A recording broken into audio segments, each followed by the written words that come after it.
ನಮಸ್ತೆ ಚೇಳೂರು ನ್ಯೂಸ್ ಕನ್ನಡಕ್ಕೆ ಸ್ವಾಗತ. ಸರ್ಕಾರಿ ಶಾಲೆಗಳು ಪುನಃ ಆರಂಭ, ಖುಷಿಯಾಗಿ ಶಾಲೆಗೆ ಹಾಜರಾದ ವಿದ್ಯಾರ್ಥಿಗಳು. ಚೇಳೂರು ತಾಲೂಕಿನ ಎಂ ನಲ್ಗುಟ್ಲಪಲ್ಲಿ ಕ್ಲಸ್ಟರ್ನ ಪಸುಪುಲವಾರಪಲ್ಲಿ ಗ್ರಾಮದಲ್ಲಿರುವ ಸರ್ಕಾರಿ ಹಿರಿಯ ಪ್ರಾಥಮಿಕ ಶಾಲೆಯಲ್ಲಿ ವಿಭಿನ್ನವಾಗಿ ಬ್ಯಾಂಡ್ ಸೆಟ್ ಬಾರಿಸುವ ಮೂಲಕ ಶಾಲೆಯ ಮುಖ್ಯ ದ್ವಾರದಲ್ಲಿ ಮಕ್ಕಳಿಗೆ ಗುಲಾಬಿ ಹೂವು, ಸಿಹಿ ಮೈಸೂರು ಪಾಕ್ ನೀಡುವ ಮೂಲಕ ಶಾಲೆಗೆ ಶಿಕ್ಷಕರು ಬರಮಾಡಿಕೊಂಡರು.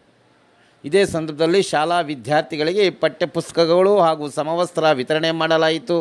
ಈ ವೇಳೆ ಎಸ್ಡಿಎಂಸಿ ಅಧ್ಯಕ್ಷರು, ಸದಸ್ಯರು, ಪೋಷಕರು, ಸಿಆರ್ಪಿ ವಿಜಯಕುಮಾರ್, ಮುಖ್ಯ ಶಿಕ್ಷಕರಾದ ಸತ್ಯನಾರಾಯಣ್, ಶಿಕ್ಷಕ ಲಕ್ಷ್ಮೀನಾರಾಯಣ್, ಸರ್ಕಾರಿ ಪ್ರೌಢಶಾಲೆಯ ಪ್ರಭಾರಿ ಮುಖ್ಯ ಶಿಕ್ಷಕ ವಿ ಮಂಜುನಾಥ್, ಜಯಣ್ಣರವರು ಸಹ ವಿದ್ಯಾರ್ಥಿಗಳಿಗೆ ಶುಭಾಶಯಗಳು ಕೋರಿದರು.